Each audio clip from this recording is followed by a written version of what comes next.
Hi, my name is Hanspetermeyer, and today I'm in Royston here talking to Chanchal Cabrera. Cabrera. Yeah. Chanchal is a medical herbalist. You run your business from here. You travel. You just said you were in the States editing a film on ethnobotany, right? But Comox Valley is home. Comox Valley is home. Right. How long have you been here? Been here 5 years. Okay. And 3 years ago, you got involved with Comox Valley Land Trust. I did. And you're a board member there? Yeah. And you got involved because of a local issue in the woods?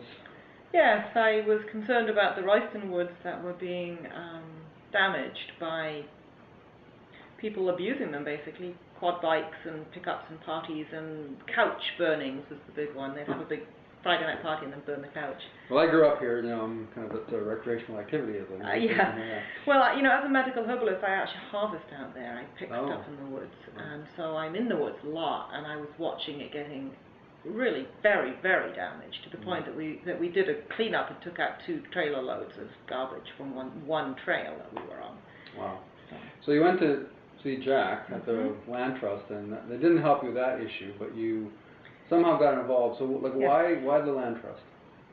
The Comox Valley Land Trust is really the only locally based organization that's actively involved in conservation issues, and there's lots of, on the big scale, there's plenty of smaller groups doing like the water issues, Project Watershed and so on, the estuary, but the Land Trust is more broad based. It doesn't have a focus on one type of environment. It's just protection of the whole environment as a whole, as a working unit. Right, but you don't actually own any land. The Land Trust does not own land. The Land Trust holds covenants, which means that we are partners in land protection agreements.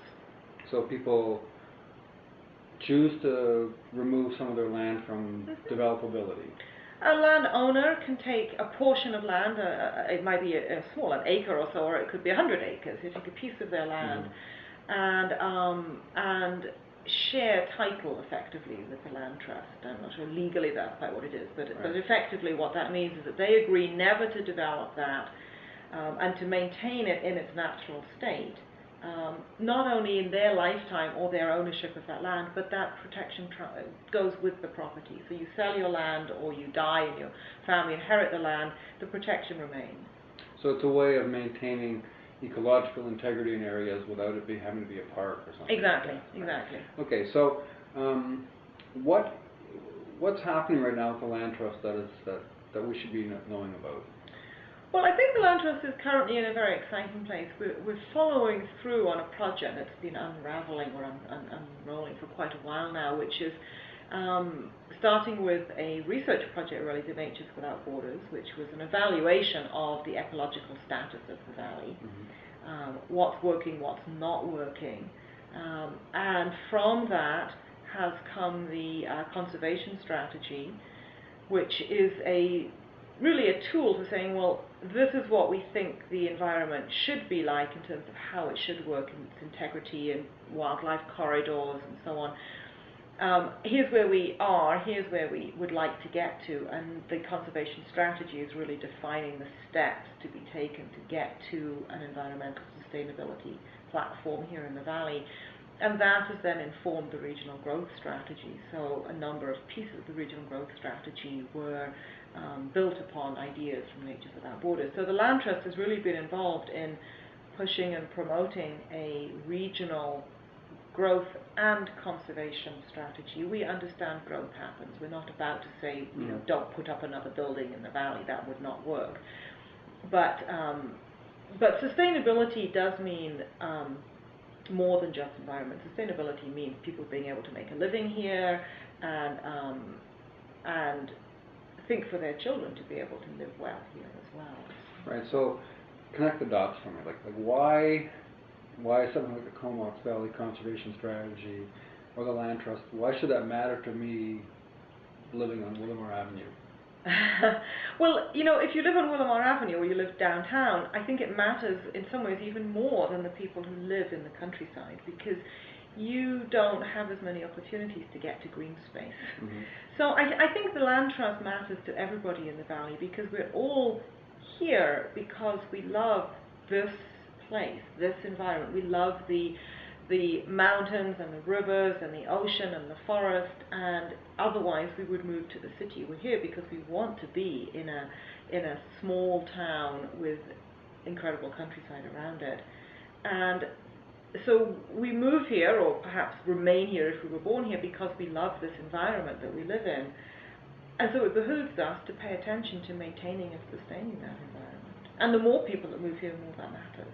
So for the Land Trust, I see only that the Land Trust is going to get bigger and stronger, because the more people move here, the more important it is that we protect what we have. Okay, so if I buy this equation between land trust and quality of life,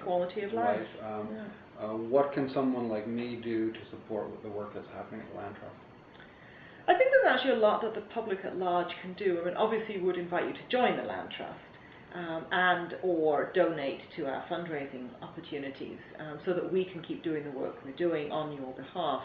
But I think on a more direct level, it's very, very important that the public at large show up to the public hearings about environmental issues and about development plans that are going on in the valley, and that we bring substantial and sustained pressure to bear on our elected representatives, because they are our voice. We vote those people in to do the things that we believe in.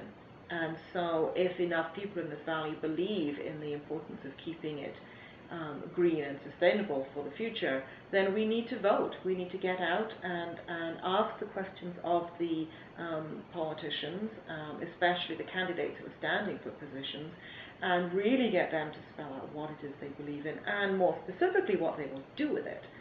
Because it's fine to believe in anything, but actually what you're going to do when you get elected. What stand will you take? And then vote. Vote for the people that promise to do the things you believe in, and then hold them to it. Okay. So it's not enough to just show up to vote and then go back and ignore it all. You still have to go out and say, well, when this issue came up, you didn't vote the way you promised you were going to vote. Now what's going to happen? So I think it's about the people in the valley being politically active to insist that they get what they need here. Okay. Thank you very much. Thank you. And thank you for watching.